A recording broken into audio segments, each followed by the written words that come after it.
Ser podcast. En Hora 25 nos gusta sentar delante del micrófono a gente que domina con pasión un área que, para los que no sabemos del tema, es difícilmente comprensible, pero esa gente apasionada consigue contagiarnos esa pasión. Hoy nos acompaña Meritxell Rovira. Buenas noches. Hola, buenas noches. Que es investigadora del Instituto de Investigación de Bellvitge, profesora de la Universidad de Barcelona y acaba de describir un mapa celular del páncreas. Y eso puede ayudar a diseñar mejores tratamientos contra el cáncer de páncreas. Señora Rovira, ¿en qué consiste exactamente ese mapa celular del páncreas para los que somos legos en el tema? Pues lo que hemos conseguido es entender la heterogeneidad del tejido. O sea, todas las células, a pesar que parezcan muy iguales, no lo son. Y gracias a técnicas novedosas que nos permiten analizar célula por célula, hemos descrito 15 poblaciones nuevas que no se habían definido hasta ahora, específicamente de un tipo celular que se llama células ductales. Y estas células sabemos que pueden dar lugar a tumores pancreáticos. Y es importante entender cada tumor, de cómo se forma a partir de su célula de origen, para luego poder entender mejor la formación del tumor y las posibles terapias. Porque depende del tipo de célula en el que se origine, el cáncer puede ser más o menos agresivo. ¿Esto es así? Correcto. Sabemos que las células ductales generan tumores pancreáticos más agresivos, que responden peor a los tratamientos actuales, y delinear con mucho detalle esto nos permitirá desarrollar terapias nuevas que puedan ayudar a los pacientes actuales. ¿Por qué unas células se comportan de forma más agresiva que otras? Pues porque, a pesar de que todas las células de nuestro cuerpo tienen la misma información genética, cada una de ellas expresa unos genes distintos, no son exactamente iguales. Y esos genes son los que hacen que una célula pueda responder de una manera o de otra a una mutación que se genera de manera espontánea. Y entonces es importante saber quién es el padre o la madre de ese tumor. Sabiendo de dónde viene, podemos entender mejor a dónde se va a comportar, ¿no? Exacto. ¿El cáncer de páncreas hoy sigue siendo una sentencia de muerte? Pues desgraciadamente sí, es el tumor más letal. Hoy en día solo hay un 12% de supervivencia en los pacientes y eso tenemos que cambiarlo. Tenemos que hacer que estos números dejen de ser así y podamos ver a los pacientes de cáncer de páncreas con otros ojos y con esperanza. De todas maneras, un 12%, que es poquísimo, ya es mucho más de lo que era hasta hace nada, ¿no? Correcto, o sea, hace unos 15 años hablábamos de un 6-7%. O sea, estamos casi en el doble de supervivencia. Casi en el doble de supervivencia y esto es gracias a la financiación. O sea, antiguamente la financiación para cáncer de páncreas era muy, muy pobre, menos de un 2% de la financiación en cáncer, y esto en los últimos 10 años ha cambiado. Se ha apostado más por este tumor, por avanzar de manera drástica, y esto ha hecho que doblemos la supervivencia. Es increíble el concepto de apostar por un tumor a la hora de investigar, ¿no? O sea, pero claro, sí, entiendo que hay X dinero y hay que tomar decisiones de dónde se destina. Y hay que repartirlo bien y además es un tumor, queda mal decirlo, pero es poco agradecido, ¿no? Porque los avances son tan pequeños que parece que no avancemos, pero bueno, es que es lo que decías tú, de un 7 a un 12... Ostras, es que es casi el doble, o sea, es como pasar de un 40 a un 80, ¿no? Pero claro, los números son mucho más pequeños. Se tiene que apostar por este tipo de tumor. Hay mucho camino, pero creo que es apasionante poder mejorar esto. Cuando hablamos del 12% de supervivencia, quiere decir que el 12% de pacientes a los que se les diagnostica siguen vivos 5 años después. Correcto, vale. Sí. ¿Y cuánto influye, es durísimo hasta decirlo, pero cuánto influye el hecho de que haya pocos supervivientes del cáncer de páncreas para que hasta ahora se haya invertido poco, en el sentido de que hay pocos supervivientes que nos cuentan su historia del cáncer, que no? Sí, yo creo que esto influye mucho, ¿no? O sea, en tumores con largos supervivientes o con una supervivencia muy elevada, como cáncer de mama, pues el paciente, su familia, sus amigos, ¿no? Se vuelcan mucho en todo lo que significa no solo el día a día, pero la investigación, la financiación, son muy proactivos, son pacientes muy, muy activos. Y claro, cuando te diagnostican un cáncer de páncreas y la información que te dan te queda poco, pues tú te vuelcas a vivir eso poco que te queda de la mejor manera y no tienes ese tiempo o esos años o toda la vida, porque muchos pacientes tienen toda la vida para dedicarte a apoyar a la investigación. ¿Y cuánto influye también a la hora de investigar el hecho de que los pacientes a los que se les confirma que tienen cáncer de páncreas decidan no destinar ese poco tiempo que saben que les queda a meterse en un ensayo clínico? Pues es que hay pocos ensayos clínicos, pero son muy dirigidos, muy específicos para unos patrones de pacientes muy concretos y la verdad es que esto también tenemos que cambiarlo, o sea, tenemos que darles posibilidades a todos, o sea, yo no soy oncóloga, pero no me gustaría estar sentado en una oficina de un oncólogo cuando le tienes que decir al paciente no puedes entrar en el ensayo porque no cumples requisitos. Es que esto es devastador.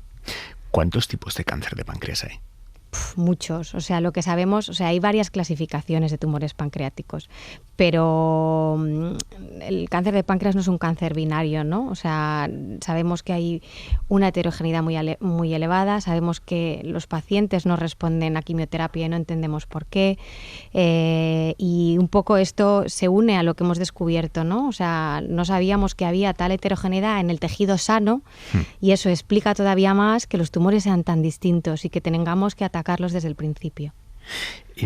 ¿Cómo se detecta hoy el cáncer de páncreas? Pues es que es de difícil detección, o sea, ahora se detecta por diagnóstico por la imagen, ¿no? Pero el problema es que es un tumor que da la cara demasiado tarde. Yeah. La sintomatología es muy genérica. El paciente tiene dolor de espalda, quizá ha perdido un poco de peso, pero no demasiado, tiene cambio de hábitos en ir al baño, tiene diabetes de novo, o sea, diagnosticada tarde, eso también pasa.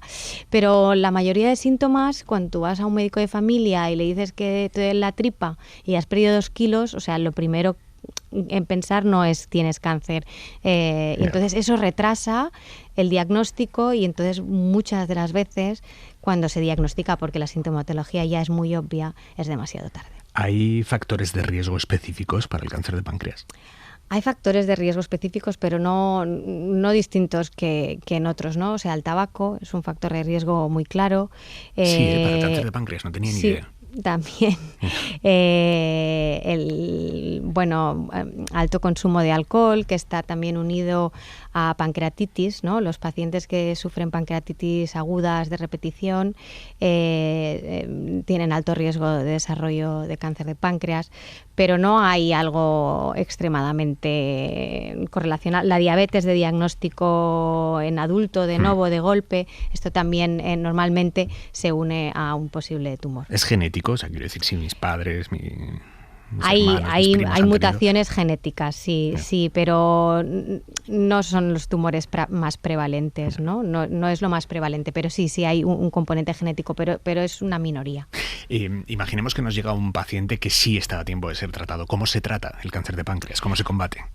Pues cuando el paciente llega a tiempo y puede ir a cirugía, o sea, un 20% de los pacientes diagnosticados pueden ir a cirugía. Estos son los que tienen mejor pronóstico. Si el tumor lo puedes quitar y no hay metástasis, luego normalmente se da quimioterapia y ya está, entonces esperamos, ¿no? Se quita el tumor, pero ¿se quita el páncreas? Sin páncreas no se quita todo el páncreas, se quita el tumor solo, se quita cuando es un tumor muy pequeñito y está localizado.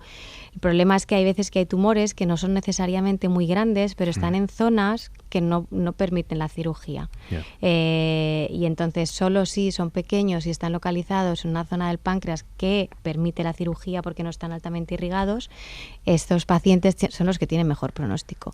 Y los que ya normalmente tienen metástasis, pues entonces no van a cirugía. El protocolo es no cirugía, se da quimioterapia y sobre todo para reducir las metástasis se da la quimioterapia y para alargar la vida del paciente. Y cuando dejan de responder, pues van a tratamiento paliativo.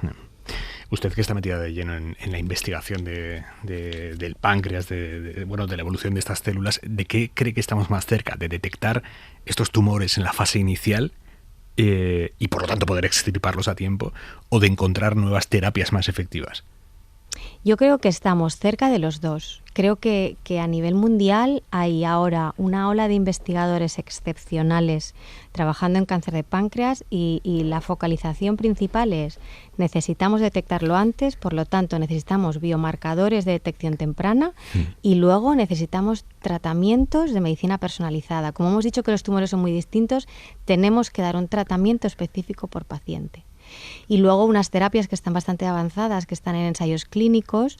Sabemos que el 95% de los pacientes con cáncer de páncreas tienen la mutación en un gen en concreto, que se llama KRAS. Se están desarrollando fármacos específicos para las mutaciones que tienen estos pacientes, y esto está ahora ya en ensayos clínicos. No tenemos resultados suficientes, pero yo creo que es alentador. Esto que ustedes acaban de conseguir, es que poder dar buenas noticias, aunque todavía de manera muy preventiva, ¿no? Pero poder dar buenas noticias en una enfermedad en la que todos son malas noticias tiene que ser la bomba. Bueno, sí, yo creo que eso es lo que nos hace seguir para adelante, ¿no? El poder decirle a un paciente, pues tenemos más tiempo, ¿no? O sea, esto sigue, ¿no? Perdamos la esperanza, ¿no? Yo creo que esto, bueno, a mí me da energía, ¿no? Y bueno, y a todos los investigadores, porque la mayoría de investigadores en biomedicina lo que queremos es ayudar a los demás. A usted le diagnosticaron en su día un cáncer de mama, que es un cáncer que tiene un diagnóstico infinitamente mejor que el de páncreas, pero no sé si se investiga de otra manera cuando se sabe lo que significa ser paciente oncológico. Uy, sí, se investiga de una manera muy distinta, porque tú has estado en la sala de oncología del hospital, sabes lo que significa pasar por todo lo que pasan los pacientes, y ahora yo misma, cuando recibimos muestras, trabajamos en el hospital de Bellvitge y recibimos muestras de pacientes de cáncer de páncreas que han ido a cirugía, y mi equipo sabe que esa muestra para mí es hiper, mega importante. La veo con otros ojos porque veo al paciente que hay detrás. Yeah. Y veo el sufrimiento no solo de él, de su familia, de sus amigos, y lo que queremos es ayudar. Y sí, lo veo de una manera muy distinta. Yo creo que te cambia la perspectiva de la investigación al 100%. Pero precisamente como superviviente del cáncer, ¿cómo lidia con la sensación de saber que ese paciente que le está entregando una muestra para la investigación no va a ver el resultado de esa investigación, porque el resultado no va a llegar a tiempo para ese paciente? Para ese paciente, correcto, pero para el siguiente sí. Yo creo que tenemos que ver las cosas con esperanza a largo plazo, por desgracia, en cáncer de páncreas, pero yo siempre pienso, cuando tengo que hablar con algún familiar, que esto ayuda, si no nos ayuda a nosotros, ayuda al siguiente, y si no al siguiente, al otro. Entonces, visto con esta perspectiva, a pesar de que duele decirle a ese paciente que igual no vamos a llegar a ayudarlo, vamos a ayudar al siguiente. Y eso normalmente a la gente le tranquiliza. ¿Usted cree que, por lo que habla con los distintos investigadores, usted cree que nuestra generación o la próxima va a llegar a ver la curación total del cáncer? A mí no me gusta decir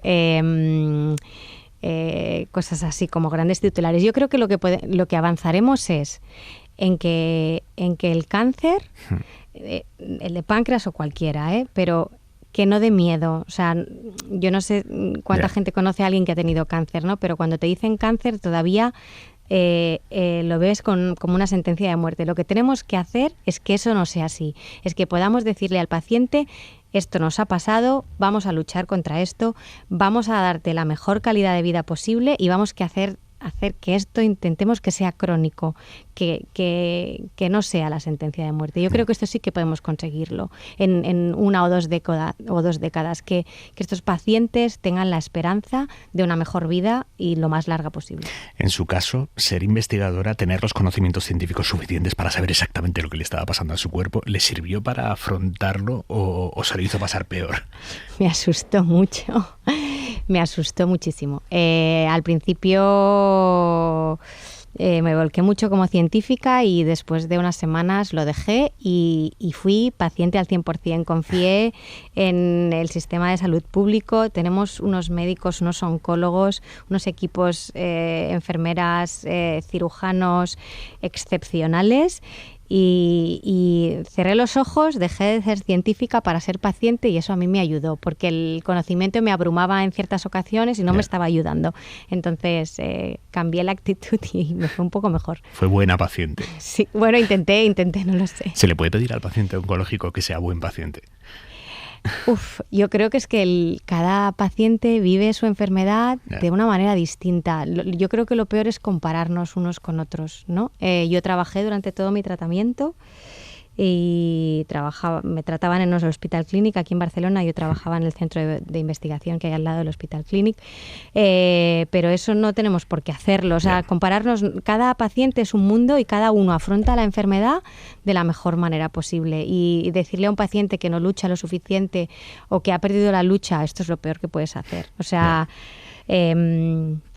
cualquier manera de afrontarlo creo que es justa, y dejarse ayudar, ¿no? Dejarse arropar, creo que es importante. A usted le diagnosticaron el cáncer cuando tenía 30 y pocos años, era muy joven. Estamos viendo que hay más casos de cáncer en personas jóvenes. No es una sensación, ¿verdad? No, es una realidad. Es una realidad no solo en cáncer de mama, pero en los cánceres gastrointestinales, incluido el de páncreas. Hay un incremento de diagnóstico en gente joven por debajo de los 40 y esto es alarmante. ¿Y por qué? ¿A qué lo atribuyen? No hay un factor único. Yo creo que, hay mucha investigación sobre este campo, pero yo creo que vamos a encontrar que es multifactorial, ¿no? Vivimos una vida a 2000 por hora, no descansamos lo suficiente, no comemos lo suficientemente bien, pues cada vez hay más polución. O sea, es un conjunto de cosas que no nos está ayudando para nada en la salud en general y también en los tumores. Y cada uno tendrá un factor de riesgo más relacionado con un tumor o con otro, pero yo creo que no vamos a hacer una diana con un factor, sino que vamos a tener que asumir que es multifactorial. Usted ha recibido financiación de la Fundación CRIS contra el cáncer, además buena financiación, que tiene 1 millón de euros, que esto, hablando de financiación, es muchísimo dinero. Creo que solo lo superan los estudios europeos, ¿no? Los proyectos europeos. Correcto, sí, he sido muy afortunada. Y lo que a mí me pone los pelos de punta es pensar que el dinero que nos da la Fundación CRIS contra el cáncer es de filantropía, ¿no? Es gente que ha querido donar para la investigación, son incluso gente que da su herencia a la investigación, empresas, y esto a mí me da una responsabilidad y una mochila que me gusta llevar, pero también a veces me asusta, pero lo afronto como un reto personal y de equipo. O sea, porque esto que hemos conseguido no lo he conseguido yo, lo hemos conseguido todo mi equipo, que son todos brillantes